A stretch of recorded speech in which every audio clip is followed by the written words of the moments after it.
ராமநாதபுரத்துல 5ஆம் ஆண்டு சட்டம் படிச்சிட்டு இருக்காங்க. ரெஸ்பான்சிபிலிட்டி என்னன்னா போர்ட்லாஸோட ஸ்டேட் கன்வீனர். அடுத்தபடியாக இணை நிகழ்ச்சி பொறுப்பாளர் டி கேசவன்,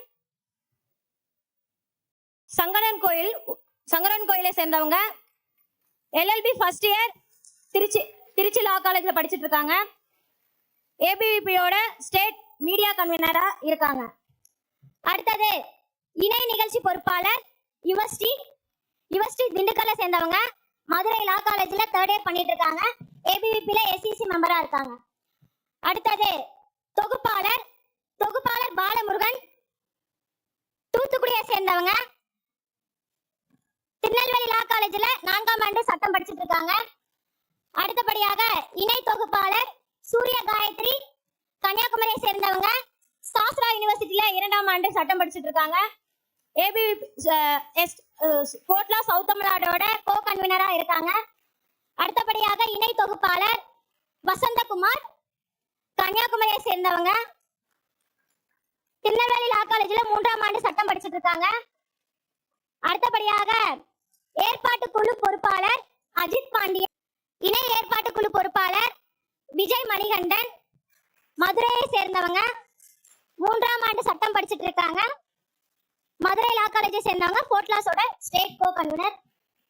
இந்த நிகழ்ச்சியானது முழுக்க மாணவர்களால் ஆர்கனைஸ் பண்ணி நடத்தக்கூடிய நிகழ்ச்சி.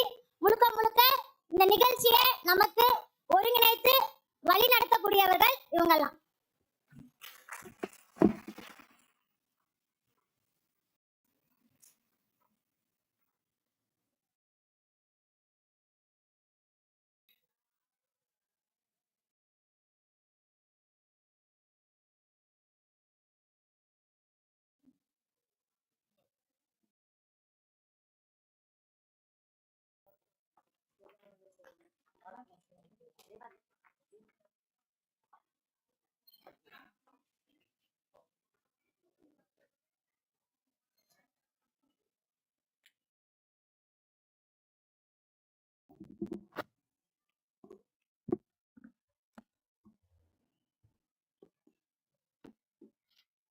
தெரியும், ஆனால் விளக்கம் தெரியாது.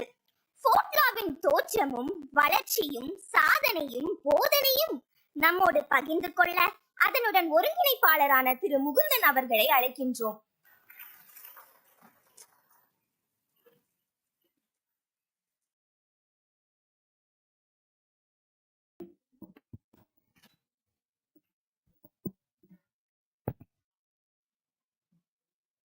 அனைவருக்கும் வணக்கம்.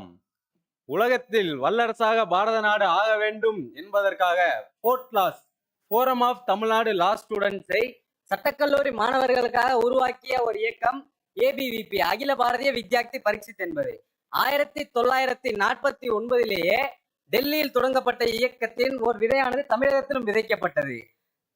கலை மற்றும் அறிவியல் கல்லூரிகளில் பெருமளவில் செயல்பட்டு வந்த இந்த இயக்கமானது 1980களில் சட்ட கல்லூரிகளிலும் வேறுவிடத் தொடங்கியது. சட்ட கல்லூரியில் மேலும் வேறுவிடத் தொடங்கி மூத்த வழக்கறிஞர்களின் அறிவுறுத்தலுடனும் ஆசியுடனும் சட்டக்கல்லூரி போர்ட்லாஸ் என்பது தொடங்கப்பட்டது. 1988ஆம் ஆண்டில் சென்னை சட்டக்கல்லூரியில் முதலில் சட்டக்கல்லூரி மாணவர்களுக்கான கிளை அமைக்கப்பட்டது. மேலும் இந்த போர்ட்லாஸின் அமைப்புக்கு பெரும் பங்கு விதித்தவர் நமது நீதியாசிரியர் திரு ஜி.ஆர். சுவாமிநாதன் அவர்களும் தான். அன்று அவரிட்ட அஸ்திவாரமே இன்று நாம் இங்கு காண்கின்ற அரிய காட்சியாகும். சில காலங்களுக்கு முன் பிரிவினை என்பது பெருமளவிலும் இருந்து வந்தது. அந்த நேரங்களில் மாணவர்களுக்கு இடையில் அறிவு, ஒழுக்கம், ஒற்றுமை என்ற கொள்கைகளுடன் சட்டத்தில் தேசிய சிந்தனையை லட்சியமாக கொண்டு இயற்றப்பட்ட அமைப்பு தான் ஏபிவிபி என்பது. ஜாதியின் பெயரால், மொழியின் பெயரால், இனத்தின் பெயரால் இப்படிப்பட்ட பல்வேறு பிரிவினைகளை தாண்டி ஒற்றுமை அமுதம் பாய்ச்சியது போர்ட்லாஸ். அனைத்து பிரச்சனைகளுக்கும் போராடுவது என்பது முன்காலத்தில் சகஜமாக இருந்தது. அனைத்து விஷயங்களுக்கும் போராடி தீர்வு காண்பதை விட ஆக்கப்பூர்வமான முறைகளிலும் தீர்வு காண முடியும் என்பதை சட்டக்கல்லூரி மாணவர்களுக்கு உணர்த்தி அவர்களை நல்வழிப்படுத்தியது போர்ட்லாஸ். அதே போன்று அன்றைய காலங்களில் சட்டக்கல்லூரிகள் தனித்தனியாக செயல்படவில்லை. சட்டக்கல்லூரிகள் அங்கு இருக்கக்கூடிய பல்கலைக்கழகங்களோடு இணைந்து செயல்பட்டு வந்தன.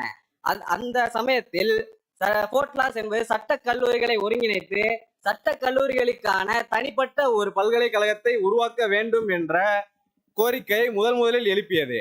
அதனால் we can proudly say that Dr. Ambedkar Law University is the brain child of our Portlaws.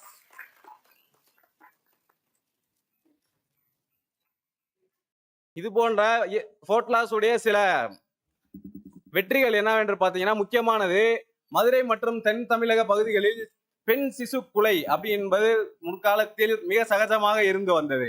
சின்ன பெண் குழந்தைகள் பிறந்தா அவங்கள பிறவியிலேயே கொன்று விடுவார்கள்.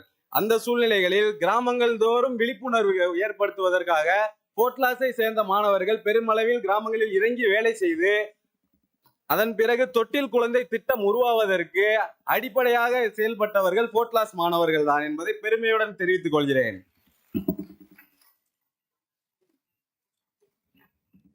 மேலும் சட்ட மாணவர்களின் திறமை வளர வேண்டும் என்பதற்காக மாதிரி நீதிமன்றங்கள் அமைத்து நமது நீதியரசர் போன்ற முன்மாதிரியான நீதிபதிகளை, மேலும் சட்ட மாணவர்களுக்காக வாசகர் வட்டங்கள், மாநாடுகள் போன்ற விழிப்புணர்வு நிகழ்ச்சிகளும், அதுபோக சட்டத்துறை சார்ந்த தேர்வுகளுக்கு வழிகாட்டுதல், சட்ட படிப்பு முடித்தவர்களுக்கான உயர்கல்விக்கு வழிகாட்டுதல், legal aid camps, career guidance for 12th standard students, internship to the supreme courts, இது போன்ற ஆக்கப்பூர்வமான நிகழ்ச்சிகளை கொண்டு சட்டக்கல்லூரி மாணவர்களுக்கு மேலும் அறிவூட்டி செயல்பட்டு வருகிறது.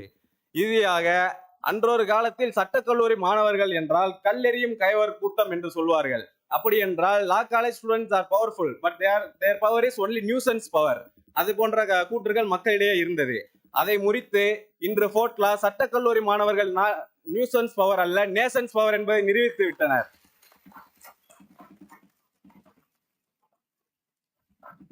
ஆகவே வாருங்கள் மாணவர்களே, இன்று பல விஷயங்களை நாம் கற்றுக்கொள்ள உள்ளோம். சங்கம் வளர்த்த மதுரையில் சட்டம் வளர்த்து பெருமை தேடும் வழக்கறிஞர் மாணவர்கள் அனைவருக்கும் வாழ்த்துக்கள். இன்னும் இது தொடரும், பன்மடங்காய் வளரும். இத்துடன் என் சிற்றுரைக்கு முற்றுப்புள்ளி வைத்து விடைபெறுகிறேன். நன்றி.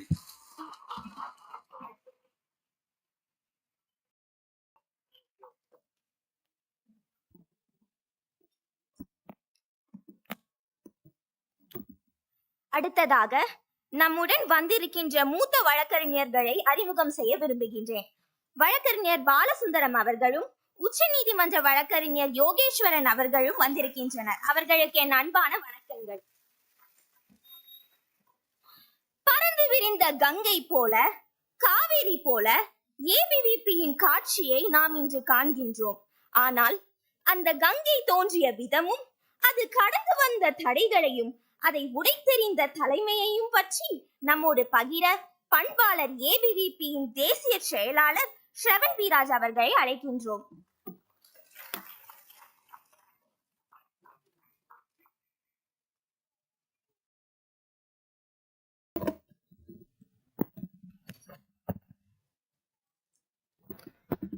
Bharat Mata Ki. Because I thought of starting with Bharat Mata Ki Jai because we worship her. அனைவருக்கும் வணக்கம். The goddess of Vidya Saraswati Mataji, युवाओं का प्रेरणा, the powerful source and a strong mentor of the Bharatiyas, Swami Vivekananda ji, and father and architect of Indian Constitution, B.R. Ambedkar ji.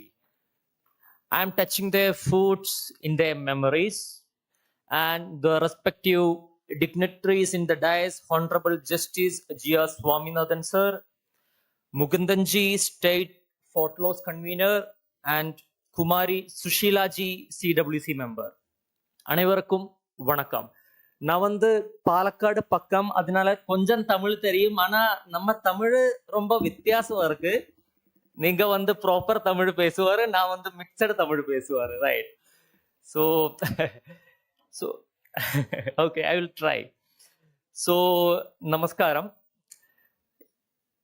என்னோட இங்க organiser சொல்லிட்டாச்சு, ABVP என்ன பண்ணிட்டு இருக்க தேசம்ல. to talk about ABVP. So I will mix the language. Okay, that it will be nice, as I was discussing with sir also. So ABVP is not an organization. All will say that ABVP is the largest organization. So technically ABVP is not an organization, because ABVP is the largest movement of Bharat from 1948 onwards. So what was the inspiration behind starting of an organization like ABVP? After the post-independence period, there were a lot of issues which was pertaining with the student community. So at that point of time, we need an organization to raise student issues to the administrators and to the government. So at that point of time, the nationalist ideas and the philosophers came up with a movement called ABVP, Akhila Bharatiya Vidyarthi Parishad. So as you might have heard about what ABVP was, right? Is anyone know about ABVP? Can raise the hand? No. Okay, fine. So I'm happy to talk with the budding law student first of all. So ABVP is an nationalist organization which always put forth the ideas of Bharatiya ethos and the Bharatiya culture in front of the youth. So we work in the university campuses and the colleges and even the society to make aware of the people what the Bharatiya culture is and what the idea of a university should be. ABVP is an organization which got motivated from the ideas of Swami Vivekananda. அதனாலதான் அவங்க idea தான் ஏபிவிபியோட core philosophy. அது व्यक्तित्व निर्माणम, man making process. அவங்க சொல்லிட்ட man making process, அந்த philosophy தான் இன்ன ஏபிவிபியும் ஃபாலோ பண்ணிட்டு இருக்கு. So man making process through education. So how this man making process will happen? எல்லாருக்கும் ஒரு டவுட் இருக்கு, என்ன மேன் மேக்கிங் ப்ரோசஸ் என்ன, நம்ம எப்படி அது எக்ஸ்பெரிமெண்ட் பண்ணலாம், right? How we will do that? So ABVP will show to the people practically that how this man-making process will happen, which will lead the youth to do the national reconstruction process. That is why ABVP always believes in man-making process through national reconstruction. So how this national reconstruction will happen? Because we need people, right? We need people with strong mind, with bright intellectual. That is how the nation will progress, right? So with that idea, ABVP has started. So if I am citing few of the movements led by ABVP, as all of us know about Jayaprakash Narayan. So Jayaprakash Narayan was a social reformer.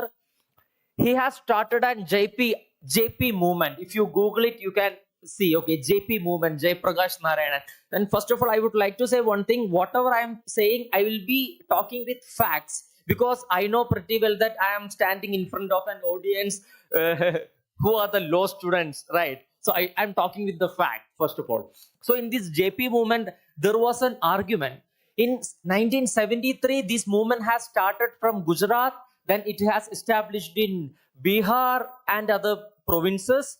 So at the time, Jayaprakash Narayanan, the reformist, requested ABVP that all the students of India should leave your classes and join my struggle against the corruption. So ABVP has replied to him, sir, we are happy to take your invitation, but ABVP is not an organization which only do protest. We will attend our classes and we will fight for the rights of the students and the youth of this nation. That's why ABVP has come up with this slogan, students power, nations power. We not only believes in protest philosophy. We believes protest philosophy along with creation of an intellectual body. That is what ABVP always stands for. இப்போது ABVP எல்லாருக்குமே ஒரு doubt இருக்கும், ABVP என்ன பண்ண slogans பண்ற, government Moradabad. அதனால extra என்ன பண்ணிட்டு இருக்கு ஏபிவிபி இந்த பாரதத்துல? நான் நீங்க முன்னில கொஞ்சம் எக்ஸாம்பிள்ஸ் வைக்கலாம். உங்களுக்கு தெரியுமே ஏபிவிபி இப்போது ஏபிவிபிக்கு ஃபேமிலி ஆர்கனைசேஷன்ஸ் 18 ஆர்கனைசேஷன்ஸ் இருக்கு. ஏபிவிபி கிட்ட பேரலி ஒர்க் பண்ணிட்டு இருக்கு இந்த நேஷனல் ரீகன்ஸ்ட்ரக்ஷன் ப்ராசஸ்ல. அதுல ஒன்னு வந்து திங்க் இந்தியா என்னாவது ஒரு ஃபோரம், அது ஏபிவிபியோட ஃபோரம் தான். இது மாதிரி ஃபோர்ட் லாஸ் இருக்குல்ல, அது மாதிரி திங்க் இந்தியாவில் ஃபோரம் தான். அது வந்து என்ஐடிஸ், ஐஐடிஸ், நல்சர், ஐசா பிரீமியர் இன்ஸ்டிடியூட்ல ஸ்டூடெண்ட்ஸ் ரீச் பண்ணுறதுக்கு தான் இந்த திங்க் இந்தியா அந்த forum. In that way, we are having a forum called WOSI, World Organization for Student Youth. നമുക്ക് എല്ലാവർക്കും தெரியும் വിദേശ രാജ്യത്തിലിരുന്ന് இந்த பாரத மண்ணில நிரவധി வித்தியார்த்திகள் படிக்கிறதுக்கு வர்ற அவங்க வெல்ஃபேரை கிட்ட சொல்லறதுக்கு தான் இந்த ஓசி தாவது forum.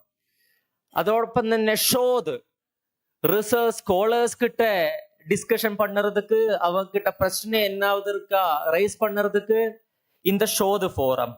Agrivision, Medivision, pharma vision, agriculture students, pharmacy students and medical students. To reach to all these students, we have started these three forum, and we have a forum called Jitnyasa, which works among the students of Ayurveda colleges and universities.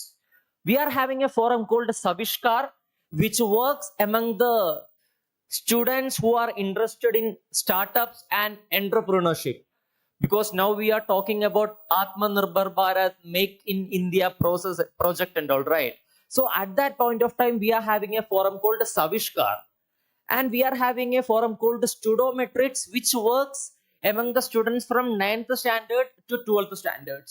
And we are having a forum called Indigenous, which works among the private university students. So what is the idea behind starting this forum?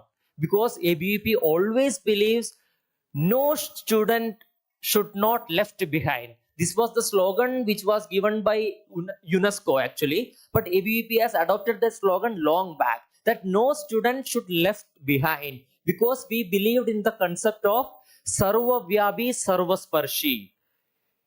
We should touch each and every students of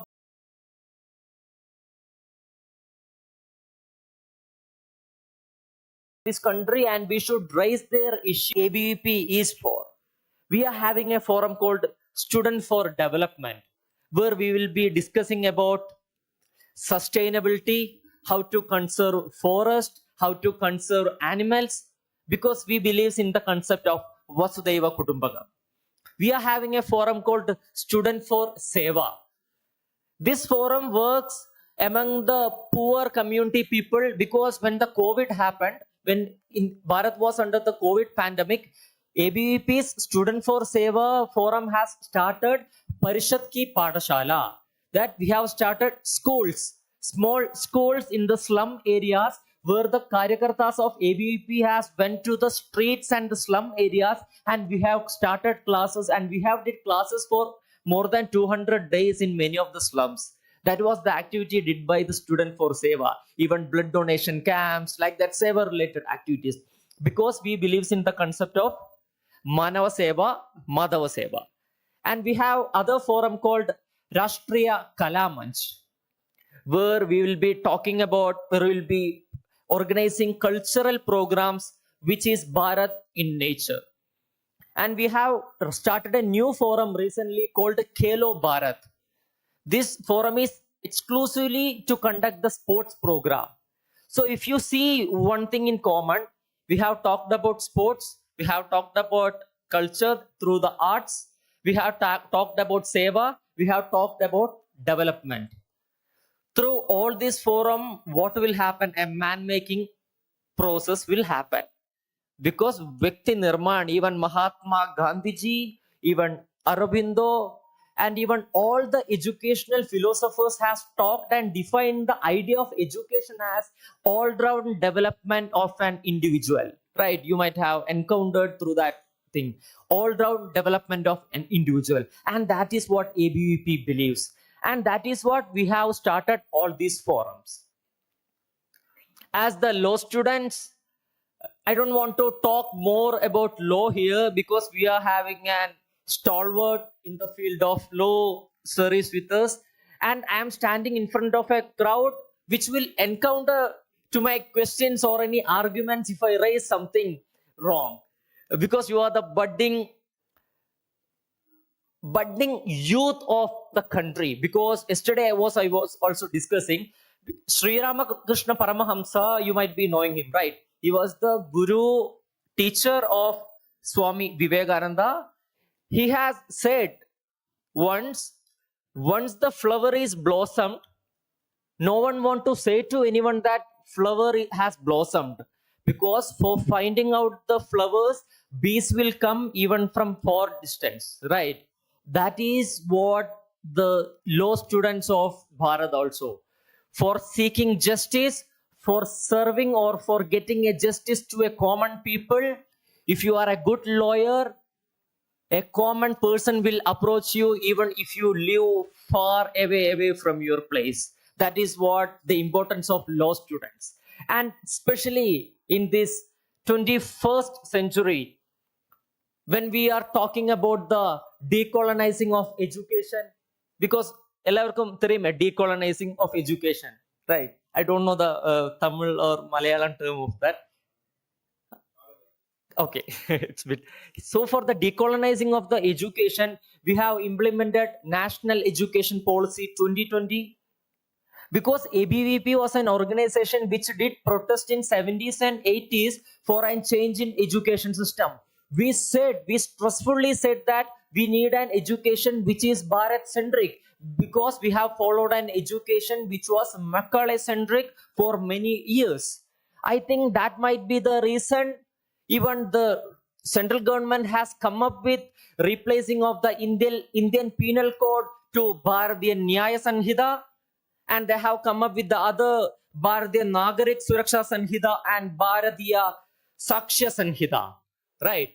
So what is the role of the youth and these newly introduced bills?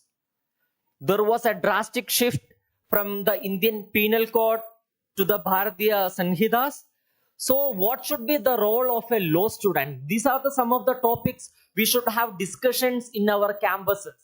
In our universities, we should hold discussions, because Bharatiya culture always talks about discussion. Even in Kathopanishad, there is an Upanishad called Kathopanishad. In Kathopanishad, even there was a statement, there was a situation where Nachiketa is questioning his father, and Nachiketa was even questioning to the Yama, the Lord of Death. There was a conversation in Kathopanishad. So our culture deeply talks about, or our philosophy deeply talks about discussion and come to a solution, right? So this is the correct time, because we are having an honorable justice sir here, and along with that we are having a lot of senior advocates in this venue to clear our doubts. I think that is the major idea behind organizing a Law Fest 2024 by the Fort Laws Forum. So I would like to, I'm very happy to be here, because I am sorry, instruction we have got that we should not look into the phone, because I have looked at the phone because I have set up a stopwatch, because I should stop in time, because we are into the legal system, right? So we should follow the rules first. That's what I learned. So I'm not extending. So I'll be here till evening. We can have an elaborate discussion with what ABVP is and what ABVP stands for in the coming sessions, because this is an inaugural session and it will not be good, because even I am eager to wait for sir's speech. And I'm really sorry, sir. Actually, sir told me to speak in Tamil because it's a bit difficult for me, because even I will not be able to easy to communicate, but I will understand totally what Tamil is. So I hope that this Law Fest will enrich our knowledge in the landmark judgment of our country, which happened recently, and we will know more about more history about our legal system and the judicial system. and wishing you all the best for the organizers and one and all who have gathered here for this program. Namaste, Vande Mataram.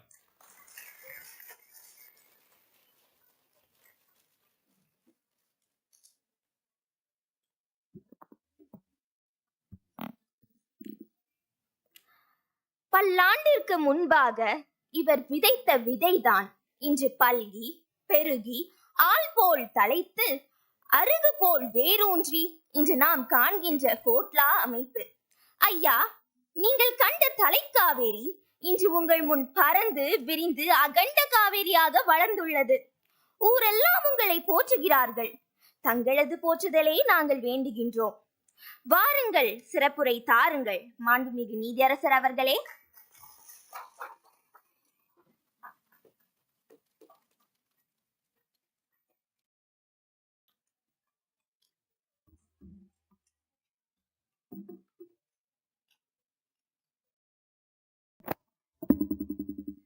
அனைவருக்கும் என்னுடைய இனிய காலை வணக்கங்கள். கிளம்போது என்ன dress போட்டு என்ன வீட்டில் கொடுக்குறாங்களோ அப்படியே மாட்டிட்டு தான் அப்படியே வந்துடுவேன். நான் காரில் ஏறும்போது தான் பார்த்தேன், சட்டையோட கலரை பார்த்தேன். ஒய்ஃபை பார்த்து நான் ஒரு 4th கிளாஸ் மீட்டிங் போகிறேன், டிகே மீட்டிங் போகல அப்படின்னு சொன்னேன். மற்றவங்களாம் புரியல போல இருக்குன்னு. உடனே ஒய்ஃப் சொன்னாங்க, உங்களுக்கு கருப்புன்ன உடனேயே உங்களோட கோட்டோ ஐயப்ப சாமியே ஞாபகம் வர மாட்டேங்குதுன்னு கேட்டாங்க. ஆனா இங்க நீங்க வந்தோட ரொம்ப சந்தோஷமா இருக்கு. 2-3 காரணங்கள். முதல்ல எல்லாம் குழந்தைங்க நீங்க எல்லாரும் இருக்கீங்க, அது ஒண்ணு. அரங்கம் நிறைஞ்சிருக்கு. அரங்கம் நிறைஞ்சிக்கிறத பார்த்தா மனசு நிறைஞ்சிருக்கு. ஆனா இந்த மாதிரி ஒரு நிறைவான ஒரு அரங்கத்தை ஏற்படுத்துறதுக்கு இந்த ஏற்பாட்டாளர்கள் எவ்வளவு கஷ்டப்பட்டிருப்பாங்க அப்படிங்கறத நான் உணர்றேன். ப்ரோக்ராம் ஆர்கனைசர்ஸுக்கு என்னுடைய முதல் வாழ்த்துக்கள். ரொம்ப ஜோரா நீங்க பண்ணிருக்கீங்க. எனக்கு ஒரே ஒரு ஒரு ஓல்டு மெமரிஸா இருக்கு. ஏன்னா இப்ப நான் வந்து 2 வருஷம் சேலத்துல படிச்சேன், 3 வருஷம் பாண்டிச்சேரியில படிச்சேன். ஸோ 88ல் பாண்டிச்சேரி லா காலேஜில் அங்க ஏபிபி யூனிட்டை நானும் குஷல்குமார் சஞ்சேத்தி அப்படி நாங்கள் 2 பேரும் தான் நாங்கள் வந்து பாண்டிச்சேரியில் ஆரம்பித்தோம். 4th கிளாஸுக்கு 1 year முன்னாடி. அது கண்ணிலே இருக்கணும். அப்படியே அந்த திருப்பதி தேவஸ்தானம் ஒரு அந்த குட்டியூண்டு ஹால், மொத்தமாக ஒரு 30 சட்டக்கல்லூரி மாணவர்கள் வந்திருப்பாங்க. எல்லாம் ரவுண்டாக உட்காந்தோம். பேர் எம்எல்ஏவா இருக்காங்களே வானதி ஸ்ரீனிவாசன், அவங்க கணவர் ஸ்ரீனிவாசன் தான் சீஃப் கெஸ்டாக வந்திருந்தாங்க. எல்லாம் தரையில தான் உட்காந்தோம். சேர்லாம் போட கூட வசதியெல்லாம் அப்போதைக்கு இல்லை. அந்த மாதிரியான ஒரு சூழல் தான் வந்து ஒரு லா காலேஜ் அந்த யூனிட் அங்கே பாண்டிச்சேரியில் ஆரம்பிச்சது. அதே நேரத்தில் தமிழ்நாட்டிலையும் 4th கிளாஸ் வந்து வெங்கட் நந்தகுமார் மாதிரி அவங்கள சேர்ந்து ஆரம்பிச்சாங்க. அப்படி ஒரு ஆரம்பிச்ச வந்து இவ்வளோ பெரிய ஒரு இதுவா ஒரு அழகான ஒரு ஏசி ஹால நடந்துட்டு அதெல்லாம் பார்க்கும்போது ரொம்ப த்ரில்லிங்கா இருக்கு. Again I am really thrilled. ஏன்னா my mind is going back by around 35-36 வருஷம் ஆயிடுச்சு இப்போதைக்கு. ஸோ உங்கள் முன்னாடி நானும் ஒரு முன்னாள் 4th கிளாஸ் மெம்பரா தான் இங்க நான் நிக்கிறேன், ஜட்ஜாலாம் நான் நிக்கலைங்க. முதல் விஷயம். இன்னொரு ஒரு ஞாபகமும் வருது. ஒரு 3 வருஷம் முன்னாடி இதே 4th கிளாஸ் தான் திருச்சியில ஏற்பாடு பண்ணியிருந்தாங்க. ஒரு இன்ஜினியரிங் காலேஜில் தான் நிகழ்ச்சி, பேர் மறந்து போச்சது, ஆக்ஸ்போர்டு கூப்பிட்டுருந்தாங்க. ஆனா எனக்கு முன்னாடி வந்து வேற ஒருத்தரை பேச சொல்லியிருந்தாங்க. அவர் வந்து மறைந்த ஆன்மீக துறவி ராமகோபாலன் அவர்களாலே வளர்க்கப்பட்ட ஒரு ஒரு மனிதர். அதனால அதே மாதிரி வேகமா பயங்கரமா பேசிட்டாரு அவரு. கேட்ட உடனே அடுத்து என்ன கூப்பிட்டாங்க. நான் பேச மைக்க வணக்கம் சொல்லி முடிக்கிறேன், அவ்வளவுதான். செங்கல்பட்டுலயே வந்து ஒரு கிட்டத்தட்ட 10 மாணவர்கள் இருப்பாங்க. அவங்க முன்னாடி, அதாவது நான் ஒண்ணுமே பேசவே இல்லை, எனக்கு முன்னாடி பேசுறவரோட ஸ்பீச்சை கேட்ட ரொம்ப கடுப்பாயிட்டாங்க. அவங்க ரொம்ப ஆக்ரோஷம் ஆயிட்டாங்க. அடிக்க வர மாதிரி அங்கேருந்து அப்படி வராங்க. அப்படி பார்த்தா எனக்கா ஒரு செகண்ட் ஆயிடுத்து. எங்கப்பா என் பிஎஸ்ஓ எங்கப்பான்னு பார்த்தேன். அவர் தம்மடிக்கு விட்டாரு. நாங்க உடனே அப்பதான் புரிஞ்சது லைஃப்ல பிஎஸ்ஓ எல்லாம் வேஸ்ட்ன்னு முடிவு பண்ணிட்டேன் அன்னைக்கு. அப்கோர்ஸ் இப்ப இருக்கிற வந்தா பிஎஸ்ஓ ரொம்ப நல்ல மனுஷன், எக்ஸ் ஆர்மி அவரு. அவர் வேற, அவர் தமிழ்நாடு போலீஸ் அவரு. சரி. ஸோ என்ன ஆச்சு, ஆனா எனக்கு அதான் ரொம்ப கோவம் வந்துருச்சு. உடனே ஐ கால் த போலீஸ். நான் பாட்டு இங்கிலீஷ்ல காய்ச்சி போச்சுன்னு கத்த ஆரம்பிச்சிட்டேன். அப்ப அந்த நண்பர் மறந்து போயிடுத்து. முத்துக்கு ஞாபகம் இருக்கணும். யாரு? காளி. காளி, காளீஸ்வரன். அவர் வந்து நேரம் வந்து, ஜி சும்மா இருங்க ஜி அப்படின்னு அவர் டக்குன்னு என்னை அமைதிப்படுத்திட்டு அப்படி இங்கேருந்து ஒரு ஜஸ்ட் ஜம்ப் பண்ணாரு. நேரம் அவங்கள நோக்கி ஓடினார். அவர் ஓடும்போதே பார்த்தா முகத்துல அந்த ஸ்மைல் தான் இருந்தது. அவங்க அடிக்க வர மாதிரி வராங்க ஒரு 10 மாணவர்கள். இவர் முகத்துல சிரிப்பு தான் நல்லா எனக்கு தெரியுது. அங்க போய் அவங்க நிறுத்தி இப்ப என்ன பேசினாரு எனக்கு தெரியல. ஆனா இது மாதிரி அந்த ஹால் கிட்ட 2 மடங்கு இருக்கும். ரொம்ப பெரிய பிரம்மாண்டமான ஒரு அரங்கம் அது.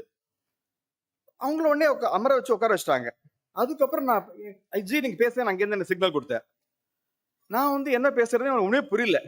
டக்குன்னு என்ன யோசிச்செல்லாம் மறந்துட்டேன். டக்குன்னு என்ன மாத்திட்டேன்னா, நான் வந்து அப்பவே கிட்ட 4 வருஷம் ஆச்சு ஜட்ஜ் ஆகி. அப்போதைக்கு நான் வந்து மாணவர்களுக்கு சாதகமாக, குறிப்பாக ஏழை சட்டக்கல்லூரி மாணவர்களுக்காக, முஸ்லிம் ஸ்டூடெண்ட்ஸுக்காக இவங்களுக்கான போட்ட உத்தரவெல்லாம் ஒன்னொன்னா பட்டியலிட்டு ஆரம்பிச்சேன். பட்டியலிட்டு நான் முடிச்சிட்டேன். உடனே முடிச்சு இனாகுரேஷன் முடிஞ்சிடுச்சு. அப்புறம் டீ குடிச்சிட்டு இருந்தோம். அந்த ஸ்டூடெண்ட்ஸ் எல்லாம் நேரம் அங்கேருந்து வந்தாங்க. உடனே சாரி சார், எங்களுக்கு நாங்க வேற மாதிரி நினைச்சிட்டோம், நாங்களும் 40 வருஷம் நாங்க ஒர்க் பண்றோம் சார் இனிமே அப்படின்னு.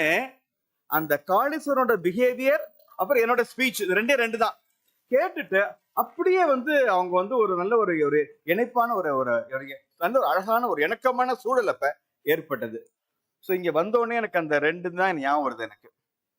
அப்புறம் முன்னாடி பேசும்போது முகுந்தர் ரொம்ப முக்கியமா ஒரு விஷயம் சொன்னாங்க. ஃபாட்லாஸோட நோக்கம் என்ன அப்படிங்கிறது ரொம்ப அழகா சொன்னாங்க. டேயோட டேக்அவே உங்களுக்கு அதுவா தான் இருக்கணும்.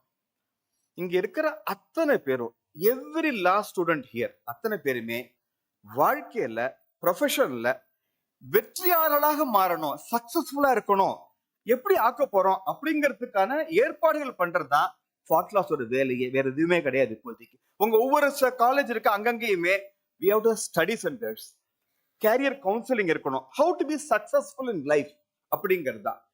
இதை பத்தி தான் வந்து இன்னைக்கு நம்ம வந்து இன்னைக்கு இருக்க போறது இல்லை, பாட்ட நோக்கமே அப்படிதான் இருக்க போறது.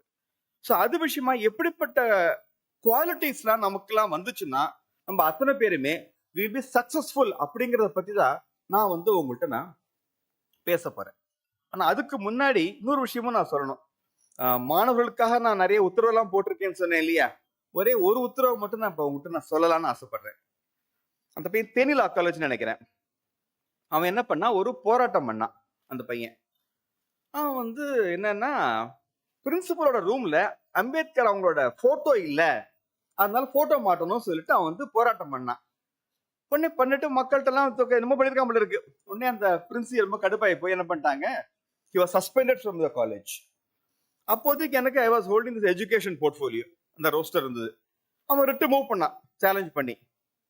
நான் வந்து அந்த சஸ்பென்ஷனை ரத்து பண்ணி அவனை மறுபடியும் கல்லூரியில் சேர்த்துக்கணும்னு சொல்றதோட மட்டுமல்லாமல் தமிழ்நாடு இருக்கிற அத்தனை அரசு சட்டக்கூடங்களையும் அம்பேத்கரோட போட்டோ அங்க இல்லைன்னா மாட்டணும் அப்படின்னு உத்தரவு போட்டேன். இப்போதைக்கு ஏன் இதை நான் குறிப்பா நான் சொல்றேன் அப்படின்னா, ஒரு முக்கியமான காரணம் இருக்கு. அந்த காரணத்துக்கு முன்னாடி ஒரு சின்ன போன வாரம் நடந்த அனுபவத்தை நான் சொல்றேன். நான் பொதுவா செயின் வாட்ச் எதையும் போட்டுக்க மாட்டேன். ஆனா இப்ப மட்டும் பாருங்க, கையில ஒரு மோதிரம் இருக்கு இப்ப என் கையில. என்ன அப்படின்னா, போன வாரம் ஒரு சாமியாரை போய் பார்த்தேன். சாமியாரை பார்த்த உடனே நமஸ்காரம் பண்ணேன். அவர் உடனே உனக்கு என்னப்பா வேணும் அப்படின்னு கேட்டாரு. நான் சொன்னேன், பாருங்களேன், நம்ம மனசுல நிறைய அழுக்கெல்லாம் இருக்கு, அதனால இந்த அழுக்கெல்லாம் போகணும், நான் நல்லவனா இருக்கணும்னு ஆசீர்வாதம் பண்ணுங்க சாமி அப்படின்னு. அவர் உடனே அப்படி சொல்லிட்டு மோதிரத்தை எனக்கு எடுத்து கொடுத்தாரு. உடனே எனக்கு ஆச்சரியமா இருந்தது. அப்புறம் பார்த்தா என்னடா அது, ஆனா அப்கோர்ஸ் எனக்கு வந்து இந்த அவர் எப்படி இந்த உருவாக்கினார் கொடுத்தாருங்கிறதெல்லாம் முக்கியமான விஷயம் எல்லாம் கிடையாது. ஒவ்வொருத்தரும் ஒரு கதை சொல்லுவாங்க, அதுக்குள்ள போக வேண்டாம். ஆனா நான் மாட்டேன்ட்டேன். ஏன்னா இந்த மோதிரத்தை எப்ப பார்த்தாலும் அந்த சாமியார் நான் என்ன வேண்டுதல் நான் பண்ணினேங்கிறது ஞாபகம் வருது. நான் வந்து வாழ்க்கையில ஒழுங்கா இருக்கணும், நல்லவனா இருக்கணும், மனசு அழுக்கு இருக்க கூடாது அப்படிங்கறது எனக்கு ஒவ்வொரு டைம் ஞாபகம் வருது பார்க்கும் போதெல்லாம் எனக்கு. அதே மாதிரிதான் அம்பேத்கரோட போட்டோவை நம்ம பார்க்கும் பொழுதுலாம் சும்மா அந்த படம் மாட்டுறது, அந்த மாலை போடுறது அது முக்கியம் கிடையாது. இங்க அவரை பார்க்கும் பொழுது அவர் எப்படி இருந்தாரு அப்படிங்கிற நமக்கு ஞாபகம் வரணும். சொல்லுவாங்க, ஒரு நாளைக்கு 18 மணி நேரத்துக்கு குறையாம உழைக்கிற மனுஷனா இருந்தாரு. 18 hours a day. Imagine 18 hours a day. படிச்சுக்கிட்டே இருப்பாரு எப்போதுமே. எப்போதும் படிப்பு, எப்போதும் உழைப்பு, எப்போதும் சமுதாயத்தை பத்தின கவலை, எழுதிட்டே இருக்கிறது. இப்படியே அப்கோர்ஸ் இன்னும் ரொம்ப வருஷம் வாழ்ந்திருக்கலாம். ஐ திங்க் ரொம்ப 64 வயசு கூட இருக்க மாட்டாரு நினைக்கிறேன். அதுக்கு முன்னாடி இறந்து போயிட்டாரு ஒரு பாட்டுக்கு. அவ்வளவு தூரம் உழைப்பினால இருந்தார் இப்போதைக்கு. ஸோ நமக்கு வந்து அம்பேத்கர் பாருங்களேன், என்ட்ரான ராஜாஜி படம், பட்டேலோட படம், சாவர்கரோட படம், காந்தியோட படம் எல்லாம் அழக்க மாட்டின்டே இருந்தது. இதெல்லாம் பார்க்க பார்க்க பார்க்க நம்ம அம்பேத்கரை பார்க்கறதுக்கலாம் நம்மளும் அவரை மாதிரியே ஆகணும் அப்படிங்கிற வேகம் நமக்கு வரணும். அதுக்காகத்தான் அம்பேத்கரோட படத்தை எல்லா சட்டக்குறையும் மாட்டணும் அப்படின்னு உத்தரவு போட்ட பர்பஸே தான். அவரை மாதிரி நம்ம ஆகணும், அவரோட குணங்கள்லாம் நம்மளோட வாழ்க்கையிலும் வரணும்.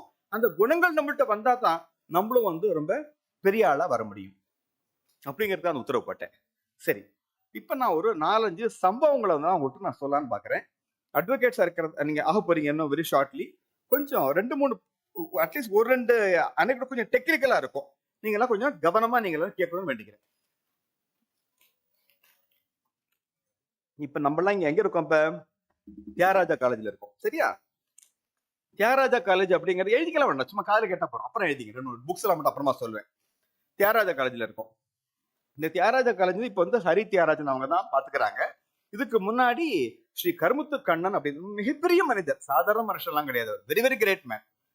அவர் வந்து இருந்தார் அப்போதைக்கு. முன்னாடி இவங்க சொன்னாங்க இல்லையா, சூரியகாத்திரி தானே சொன்னாங்க இல்லையா, நான் வந்து மெட்ராஸ்ல பிராக்டிஸ் பண்ணிட்டு இருந்தேன். 2004 மதுரை பெஞ்ச் ஹைகோர்ட் ஆரம்பிச்சோன்னு இங்க ஷிஃப்ட் ஆனேன். மதுரைக்கு எனக்கு ஒரு சம்பந்தமும் கிடையாது, இங்க ஒரு ஒர்க்குமே எனக்கு கிடையாது. நண்பர்களே, நான் ஃபர்ஸ்ட் ஜெனரேஷன் லாயர். எங்க அப்பா எல்லாம் ஜட்ஜு வக்கீலாம் ஒன்றும் கிடையாது, ஒரு பேக்ரவுண்டும் கிடையாது. 5ஆம் கிளாஸ் வரைக்கும் தமிழ் மீடியத்துல நானும் படிச்சேன். இப்போதைக்கு எதுக்கு நான் சொல்றேன்னா, நம்ம எல்லாரும் வாழ்க்கையில வெற்றி பெற முடியும் அப்படிங்கிறதுக்காக சொல்றேன், வேற ஒரு காரணமும் இல்லை. மதுரைக்கு எனக்கு ஒரு கான்டாக்டுமே கிடையாது. மதுரைக்கு நான் வரேன், இப்படியே கொஞ்சம் ஒர்க் அப்படியே பிக்கப் ஆயிட்டு இருக்கு. அப்பதான் வந்து மீனாட்சி அந்த இது நடக்கிறது, என்ன சித்திரை மாசம் திருவிழா நடக்கிறது. அங்க போய் வந்து நான் போய் உட்கார்ந்துட்டு இருக்கேன். அப்பதான் முதல் முறையாக ஸ்ரீ கருமுத்து கண்ணன் அவர்களை பாக்குறேன். ஆளை பார்த்தாலே வெரி இம்ப்ரெசிவ் ஃபிகர், அவ்வளவு மெஜஸ்டிக்கா இருப்பார் பாக்குறதுக்கு. நீங்க எவ்வளவு பேர் பார்த்திருப்பீங்கன்னு தெரியாது, அந்த ட்ரெஸ் பாக்குறதுக்கு. பார்த்த உடனே எனக்கு அவர் மேல எனக்கு மனசை பறி கொடுத்துட்டேன். மனசுக்கு ஒரு ஆசை. அவர் தான் தக்காரா இருக்கார் மீனாட்சி கோயில்ல. சார் நான் சொன்னேன், சார் இவர் வந்து நமக்கு வந்து ஒரு கிளையண்டா, அவருக்கு நம்ம ஒரு வக்கீலா இருக்கணும், இதுதான் எவ்வளவு நல்லா இருக்கும் அப்படின்னு சொல்லிட்டு என் மனசுக்குள்ள நான் சொல்லிக்கிட்டேன், this man must become my client, I must represent him in the court, அவருக்கு நான் வக்கீல் ஆகணும் அப்படின்னு எனக்கு நானே நான் சொல்லிக்கிட்டேன். ஒரு பக்கம் அப்படியே வச்சிருக்கேன். சரியாக 1 வாரம் ஆகுது, என் ஆபீஸ்ல உட்காந்துருக்கேன். வந்த உடனே ஒருத்தர் வர்றார், நேரா 100 நண்பர் ஒருத்தர் கூட்டு வர்றார். இவர் வந்துங்க மீனாட்சி கோயில்ல வந்து வேலை பார்க்கிறவர், அவரை வந்து வேலையில இருந்து சஸ்பெண்ட் பண்ணிட்டாங்க. சரிப்பா என்ன மறுபடியும் வேலைக்கு சேர்த்து விடணுங்க அப்படின்னாரு. உடனே சரிப்பா என்ன வேலைன்னு கேட்டேன், என்ன பண்ணாருன்னு கேட்டேன். ஒன்றும் இல்லைங்க, கோயில்ல உண்டியல் இருக்கு இல்லைங்களா, உண்டியெல்லாம் பணம் எல்லாம் மொத்தமா எண்ணுவாங்க, எண்ணும் போது ஒரு 3 500 நோட்டை பாக்கெட்ல வச்சுட்டாருங்க, வேற ஒன்றும் இல்லைன்னாங்க. அது உண்டியல் பணத்தை திருடிட்டாரு, அதான் வேற கவுண்ட் பண்ணும்போது சஸ்பெண்ட் பண்ணிட்டாங்க. நான் உடனே பார்த்துட்டே இருந்தேன், ரொம்ப சஸ்பெண்ட் ஆயிருக்குது, எப்படி என்ன கேஸ் போட்டது எப்படி போட்டது யோசிச்சுட்டே இருந்தேன் அப்போதைக்கு. அப்புறம் ஈவினிங் முடிஞ்ச உடனே வீட்டில் வந்து சொன்னேன், இந்த மாதிரி இந்த கேஸ் வந்துருக்குப்பா, நான் நாளைக்கு போடணும்னு. ஐயோ மீனாட்சி கேராவா போட போறீங்க நீங்க அப்படின்னு ஒய்ஃபுக்கு அப்படியே அவங்க பயங்கர மீனாட்சி பக்தர், ஷாக் ஆயிட்டாங்க அப்படியே. நான் சொன்னேன், அதனால என்ன, இது ஒரு வழக்கு, it's a case, he is an employee, is a temple employee, he has been suspended for some misconduct, எங்கிட்ட சேலஞ்ச் பண்ண வந்திருக்கேன், நான் எடுத்துக்கிறேன். இது மீனாட்சி உண்டியல் சென்டிமெண்ட்டுக்கெல்லாம் எங்க என்ன வேலை இருக்கு அப்படின்னு நான் வந்து சொன்னேன். நண்பர்களே, இங்க உங்க எல்லாருக்கும் மேட்டர் ஆஃப் ஃபேக்டா சொல்றேன், தவறா எடுத்துக்க வேண்டாம். நாளைக்கு நீங்களாம் வக்கீலா போறீங்க, எப்படிப்பட்ட ஆள் வேணா அவங்கள்ட்ட கிளையண்டா வருவான். எந்த மாதிரி வழக்கு வந்தாலும் கூட அதை ஏத்துக்க வேண்டிய பொறுப்பு உங்களுக்கு இருக்கு. இது வந்து பார் கவுன்சில் எதுக்கு ரூல்ஸ்லயே இருக்குது இப்போதைக்கு. அப்கோர்ஸ் நீங்க வந்து எந்த ஒரு பிரீஃப் வந்தாலும் இது வந்து என் மனசுக்கு ஏத்துக்க முடியாது அப்படின்னு சொல்லிட்டு நீங்க எந்த கேஸுமே நீங்க நோவே சொல்லக்கூடாது. இது எல்லாரும் ரொம்ப முக்கியமா ஞாபகம் வச்சுக்கிறோம். உதாரணத்துக்கு த கிரேட் ராம்ஜெத் மலானி, இந்திரா காந்தியை வந்து கொலை பண்ணவங்க அவங்களுக்கு அவர் ஆஜரானார் இப்போதைக்கு. ஸோ நம்ம வக்கீலா இருந்தா எந்த வழக்கு வேணா நம்ம சொல்றோம், ஆஜரான கடமை நமக்கு இருக்குன்னு கூட நான் சொல்லுவேன் இப்போதைக்கு. அதே மாதிரியே மதுரைக்கு வந்ததுக்கு அப்புறமா மீனாட்சி கோயிலுக்கு அப்படிதான் என்னோட முதல் முக்கியமான வழக்கு அது போட்டேன். பார்த்துட்டே இருந்தேன், பார்த்தா டக்குன்னு ஃபிளாஷ் ஆச்சு, யாரையும் அந்த ஆர்டர் போட்டிருக்கான்னு பார்த்தேன். அந்த ஆர்டர் வந்து போட்டது அப்போதைய ஜாயிண்ட் கமிஷனரா இருந்தவர், எக்ஸிகியூட்டிவ் ஆஃபீஸர் ஆஃப் டெம்பிள், அவர் தான் வந்து இந்த வழக்கு போது போட்டிருக்காரு இப்போதைக்கு. நான் உடனே HRMC புக் எடுத்து பார்க்கறேன், ஃபுல்லா அந்த எல்லா ப்ரொவிஷன்ஸையும் அப்படியே படிக்கிறேன். பார்த்தா அதுல ஒண்ணு போட்டிருக்கு என்னன்னா, ஒரு டெம்பிள் எம்ப்ளாயி மேல வழக்கு ஆக்ஷன் எடுக்கணும், டிசிப்ளினரி ஆக்ஷன் எடுக்கணும் அப்படின்னா யார் எடுக்க முடியும்னா ட்ரஸ்ட் போர்டு தான் எடுக்கணும். அறங்காவலர் குழு சொல்லுவோம் இல்லையா, அவங்க தான் எடுக்க முடியும். அறங்காவலர் குழுல ஃபிட் பர்சன் அவங்க தான் எடுக்க முடியும். இஓ அப்படிங்கிற எக்ஸிகியூட்டிவ் ஆபீசர் அப்படிங்கிறது அறங்காவலர் குழுவோட முடிவை அமல்படுத்துறவர் தான். அவருக்குன்னு எந்த வித அதிகாரமும் இண்டிபெண்டா அவருக்கு கிடையாது. அந்த டைம் பார்த்து கருமுத்து கண்ணவர்கள் என்ன பண்ணாங்க, அப்ப யூஎஸ் அமெரிக்கா போயிருந்தாங்க, அவங்க அப்ப இல்ல. சோ தக்கார் இப்ப ஊர்ல இல்ல. சோ ஆக்ஷன் எடுத்தது இந்த ஈஓ தான் இப்ப எடுத்தார். அதனால அந்த ஈஓ எடுத்த முடிவு சட்டப்படி செல்லாது. It is without jurisdiction. இது ரொம்ப முக்கியமான ஒரு வார்த்தை, மனசுல அப்படியே வச்சுங்க. நாளைக்கு எந்த வழக்கு நீங்க எடுத்தா கூட ஜூரிஸ்டிக்ஷன் இருக்குதா இல்லையா, அதான் முதல்ல நீங்க பார்க்க வேண்டிய ஒரு விஷயம். சோ நான் அதுக்கப்புறம் பார்த்து இது கேஸ் லாஸ் இருக்கான்னு தேடி பார்த்தேன். இப்ப இருக்கிற மாதிரி ரிசர்ச் ஃபெசிலிட்டிஸ் இப்பெல்லாம் பாருங்க, பட்டன் நீங்க உங்க வாழ்க்கை ரொம்ப ரொம்ப சுலபமா ஈஸி ஆயிடுச்சு. இப்போதைக்கு ஒரே ஆர்டிபிஷியல் இன்டெலிஜென்ஸ் வந்துருச்சு. இப்போதைக்கு ஒரே எல்லாமே லைப்ரரி வந்துருச்சு. எந்த ப்ராப்போசிஷன் எடுக்கனா கூட சும்மா கரெக்டா அந்த கிளிக் பண்ணா போற உடனே உங்களுக்கு எல்லாம் கிடைச்சிரும். ஆனா அப்பெல்லாம் அப்படி கிடையாது. ஒவ்வொரு புக்கா எடுத்து பாரசன் சார் இருக்காருங்க, அவர் தெரியுது அந்த காலத்தான் இண்டெக்ஸ் எடுத்து ஒவ்வொன்னா தேடிட்டே இருப்போம் இப்போதைக்கு. சோ அப்புறம் பார்த்தா ஒரு இந்த பாயிண்ட்ல ஒரு 1966-67 ஒரு ஜட்ஜ்மெண்ட் அந்த பாயிண்ட் இருந்தது, இது மாதிரி செய்யக்கூடாது அப்படின்னு. அந்த ப்ரொவிஷன் எடுத்தேன். மறுநாள் போனேன், ஜட்ஜ்மெண்ட் நின்ன உடனே பார்த்தேன்னா, lord this order was passed by the EO not by the trust board, therefore the suspension is without jurisdiction அப்படின்னு சொன்னேன்.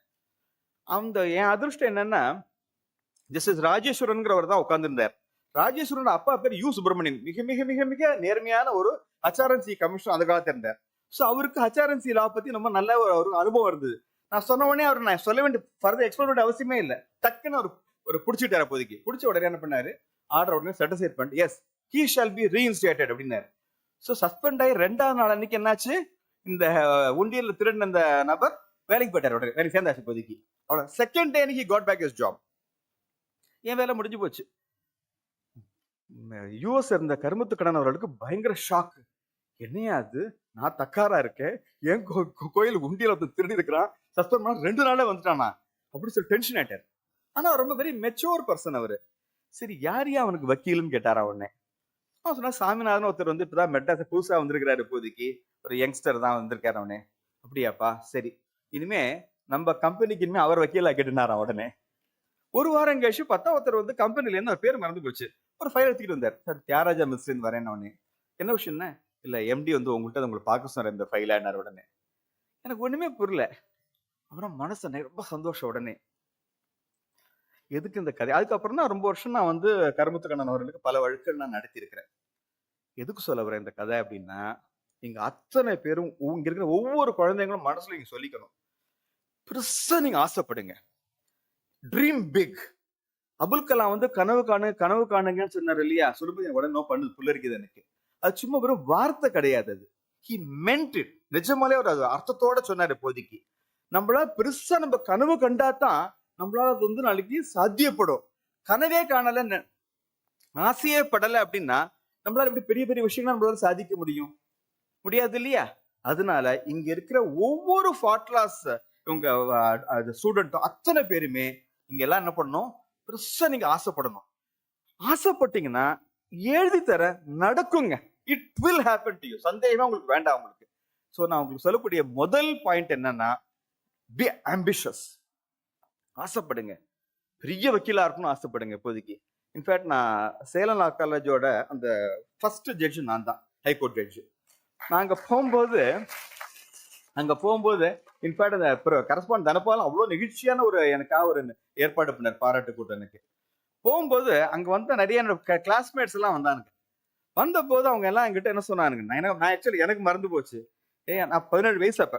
சன்னதா நீ வந்த போது, காலேஜ் வந்த போதே நாங்க என்னடா பண்ண போறேன்னு கேட்டேன். நான் வந்து ஹைகோர்ட் ஜட்ஜ் ஆவேன் அப்படின்னு சொன்னேன். நாங்க எந்த நம்பிக்கையில சொன்னேன், குருட்டு நம்பிக்கையெல்லாம் எல்லாம் தெரியாது எனக்கு. பட் நான் சொல்லியிருக்கிறேங்கிறத அவன் என் நண்பர்கள் இப்ப என்கிட்ட சொல்றாங்க. அப்ப சொன்னாங்க இன்னைக்கு இந்த விழா போது. சோ நீங்க இங்க இருக்கிற இங்க இந்த ஃபாட்லாஸ் நிகழ்ச்சி முடிச்சு போகும்போது ஒவ்வொருத்தரும் ஆசைப்படுங்க. நான் கேட்கிறேன், ஏன் இங்க இருக்கிற யாராவது ஒருத்தரோ 2 பேரோ கூட நம்ம இந்திய நாட்டுக்கு தலைமை நீதிபதியா ஏன் வர முடியாது? Why can't it become City of India? Possible. என்ன வேணா நடக்கும், சாத்தியத்துக்கு அளவே கிடையாது. ஆனா நீங்க ஆசைப்படணும். இதுதான் முதல் விஷயம். சரி, ரெண்டாவது, வெறும்னா நீங்க ஆசைப்பட்டா மட்டும் பத்துமா? பத்தாது. என்ன இருக்கணும் உங்களுக்குலாம்? கடுமையான உழைப்பு வேணும். உழைப்பு இல்லாம எதுவுமே நடக்காது. படிச்சுக்கிட்டே இருக்கணும். இன்னொரு சொந்த அனுபவத்தையும் நான் உங்கள்கிட்ட நான் சொல்றேன். வெங்கடாச்சலையா நீங்க கேள்விப்பட்டிருப்பீங்களான்னு தெரியாது. சிஜி ஆஃப் இந்தியாவா இருந்தவர் அவர். அவர் இப்போ அவருக்கு கிட்டத்தட்ட he must be not less than 94, 95 இருக்கும் அவருக்கு, மேலேயே கூட இருக்கும். அவர் ரொம்ப பழுத்தப்ப 89 வயசு இருக்கும்போது நான் ஜட்ஜ் ஆகிறதுக்கு முன்னாடி அவர்கிட்ட ஆசீர்வாதம் வாங்குறதுக்காக நான் போறேன். பெங்களூர் போறேன். நானும் என் கடைசி ஜூனியர் அபினவ், நாங்க 2 பேரும் போறோம். போயிட்டு போன உடனே என் கூட உட்காந்து அவர் திடீர்னு நீங்க என்னெல்லாம் படிக்கிறீங்க அப்படிலாம் பொதுவா கேட்க ஆரம்பிச்சார். கேட்கும்போது அந்த என் கூட இருந்த அந்த பையனை நான் ஆர்பிட்ரேஷனை பத்தி நம்ம படிக்கிறேன் அப்படின்னு சொன்னான். அப்புறம் ஃபர்தரா அந்த ஆர்பிட்ரேஷன் லா பத்தி ஃபர்தரா ஏதோ பேசிட்டு இருந்த போது அவன் சொன்னான் டக்குன்னு, இப்ப போன வாரம் கூட ஆஸ்திரேலியன் ஹைகோர்ட் ஒரு ஜட்ஜ்மெண்ட் சொல்லியிருக்குது அப்படி சொல்லிட்டு அந்த ஜட்ஜ்மெண்டோட பேரை சொன்னான்.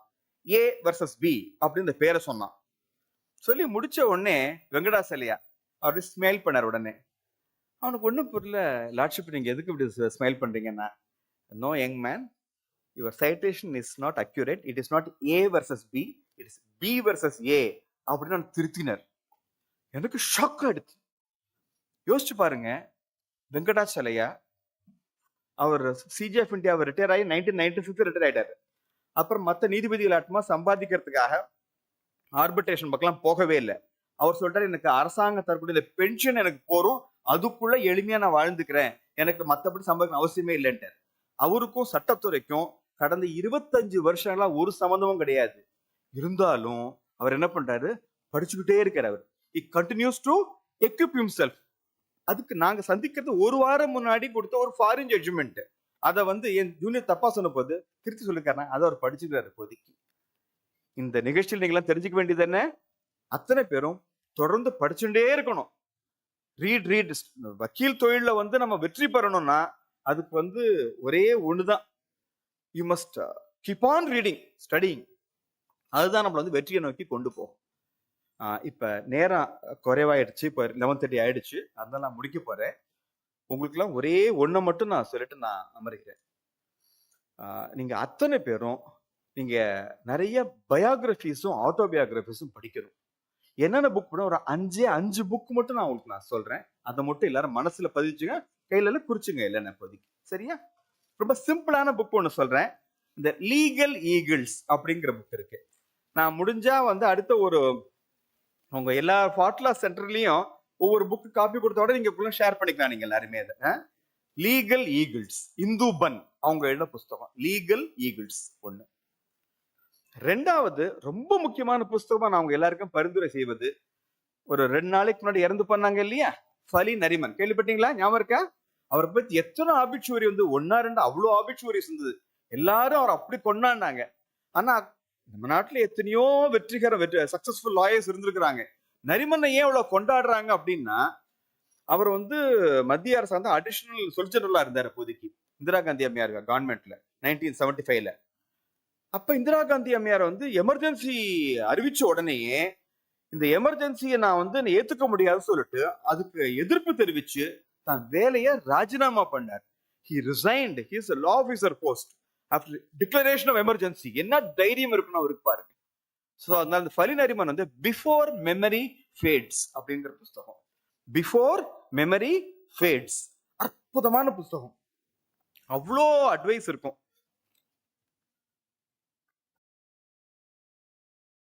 இந்த புக் ரொம்ப ஸ்ட்ராங்கா நான் உங்களுக்கு நான் ரெக்கமெண்ட் பண்றேன். அப்புறம் மூணாவது கோர்ட் ரூம் ஜீனியஸ் அப்படின்னு சோலி சரப்ஜி எழுதின புஸ்தகம், நானி பல்கிவாலா பத்தி. நானி பல்கிவாலா பத்தி நீங்க அத்தனை பேரும் தெரிஞ்சுக்கணும். ஏன்னா நானி பல்கிவாலா குழந்தையா சின்ன வயசுல இருக்கும்போது ஒரு பயங்கர திக்குவாய் அவருக்கு. அவங்க அப்பா பெரிய பேக்ரவுண்ட்லாம் கிடையாது, ஒரு லாண்ட்ரி ஷாப் வச்சிருந்தவங்க தான். அவ்வளோ சாதாரணமான பேக்ரவுண்ட். அவர் இந்தியாவோட உச்சபட்ச வக்கீலானார். ஸோ அவரை பத்தின புஸ்தகம் நானி பல்கிவாலா பத்தி, கோர்ட் ரூம் ஜீனியஸ். மூணாவது. நாலாவது Mohammed Karim Chagla, roses in December. Roses in December அவசியம் படிக்கணும், ரோசஸ் இன் டிசம்பர் அந்த புக்.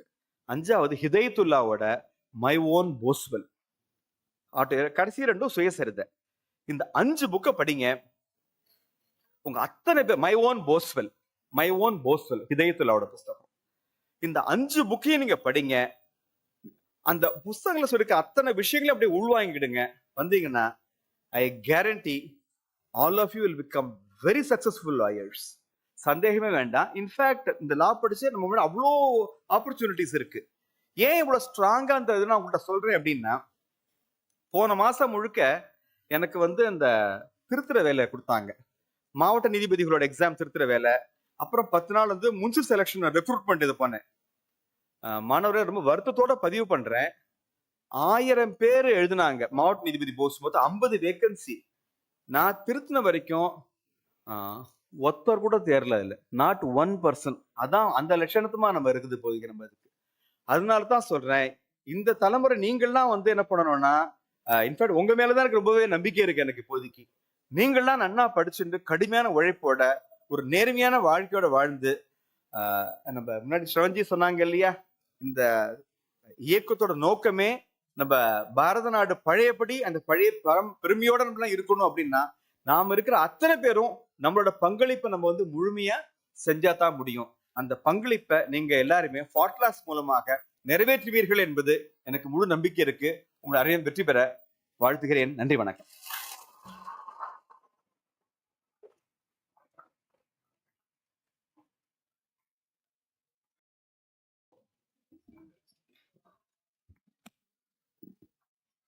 ஒரு குடும்பத்து உறுப்பினர்கள் தமக்குள் நன்றி பாராட்டுவது நன்றன்று. ஆனாலும் சிறப்பு செய்த அத்தனை பேருக்கும் பொறுப்புடன் நன்றி சொல்வது சபை நாகரிகம். நன்றி நவில திரு சபரி நவீன் அவர்களை அழைக்கின்றோம்.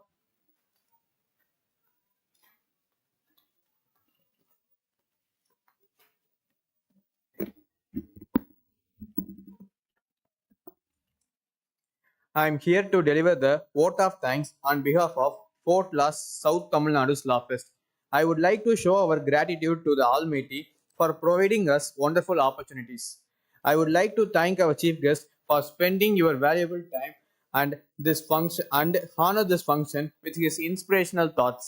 I would like to thank the ABVP National Secretary Shravan B. Raj for his informational speech about ABVP, and special thanks to Tyagaraja College Management and Principal Dr. Pandiyarajan Sir, and I would like to thank ABVP's Central Working Committee member Sushila and Fort Laws State Convener Mugundan, advocates, media people, well-wishers, and last but not the least, our beloved audience for making this Law Fest as a grand success.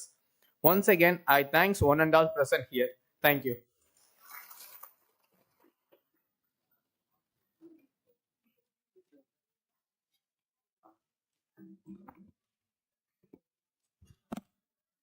இந்த அமர்வு இத்துடன் நிறைவடைகிறது. அனைவருக்கும் அரவிற்கு வெளியே தேநீர் ஏற்பாடு செய்யப்பட்டுள்ளது. அடுத்த அமர்வு சரியாக 12 மணிக்கு துவங்கும். அமர்வுக்கு 5 நிமிடத்திற்கு முன்பாக அரவிற்குள் வரும்படி கேட்டுக்கொள்கிறேன்.